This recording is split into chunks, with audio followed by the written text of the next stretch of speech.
Hey y'all, I got a 99 F-250 Super Duty. It's 6.8 liter V10. Today I'm going to show you how to replace the blower motor and the blower transistor. Okay, you can find these on the right hand side of your engine compartment or passenger side of your engine compartment.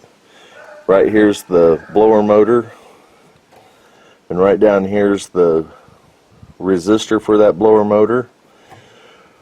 For quick just troubleshooting, if when you turn on your AC, heater, defrost, anything like that, and your fan's just on high, regardless of what position you've got it in, chances are it's going to be this resistor, $16 part, 2 bolts, pretty easy to pull out. But if you turn on the AC or the heater and nothing happens, there's a good chance it could be the blower motor, or it could be the switch itself. The way I troubleshot this, and there's many of books out there, way to tell you, you can tell this connector itself, it's only got 2 wires in it. Fans are pretty simple. They've got a positive, they've got a negative. I ran a jumper wire straight from the fan itself, 2 jumper wires, one to the positive post, one to the negative post, ran them straight to the battery. Fan didn't come on, so that's why I know that the fan itself is inoperative in this case. Had that fan came on, then that would have been a whole different ball game. I'd been tearing into the dash to figure out how to replace that switch or how to troubleshoot that switch. Well, let me grab some tools. It's going to be a 8mm, 10mm. Well, the first things I'm going to do is disconnect the positive on this battery terminal, because I'm going to have to pull this guy off. And as you can see right next to it, I've got some hot lugs right there. Some people might be brave enough to remove this guy without disconnecting the battery, but I'm not that guy. So let me get set up and we'll go from there.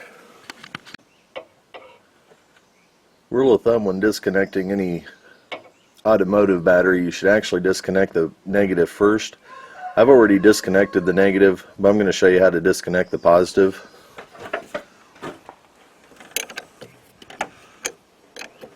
All I'm using is a 1/2 inch wrench here.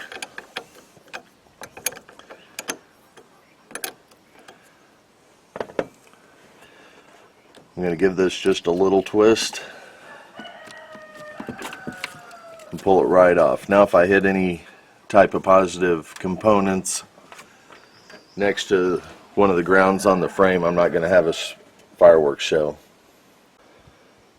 Okay, I'm going to move this module out of the way, so that way we've got room to get this fan completely out. It'll have a squirrel cage attached to it. I'll show you that here in a second. So we're just going to remove this guy. You won't need to see me remove the bolts in slow time, so I'm probably going to speed this up anytime I start removing bolts.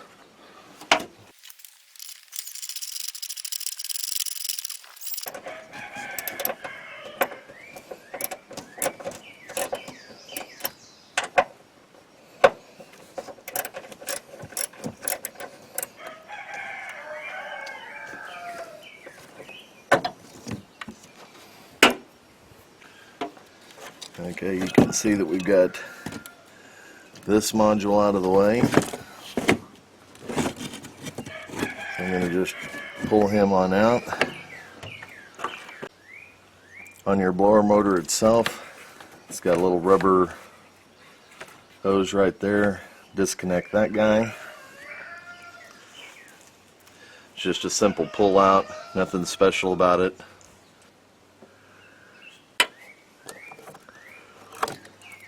Already disconnected the blower motor itself. Quick disconnect.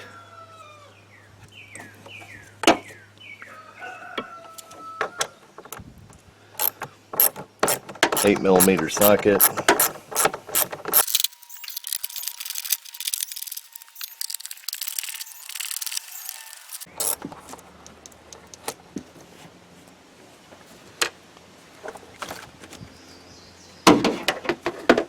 Three bolts, pull the motor straight out,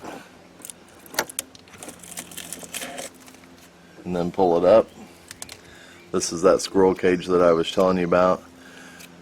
This thing should spin pretty freely, and as you can see, I give it a little bit of a swing, and it tightens right up. So there's something going on inside there. Okay, the fan resistor is located right here. Has a bolt on the top and the bottom. I've actually already removed those.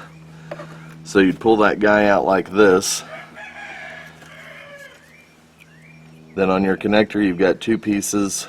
I'm sure there's some fancy tool out there. I used very small flat tip screwdrivers. Be very gentle, don't break the two earpieces off. Pry out a little bit, and then you can pull this guy out. Let's go over to the table, get that new blower motor out of the box. We're going to have to pull that squirrel cage off the old motor, put it on the new motor. I'm going to clean that up a little bit before we reinstall it in here, and then we'll go from there.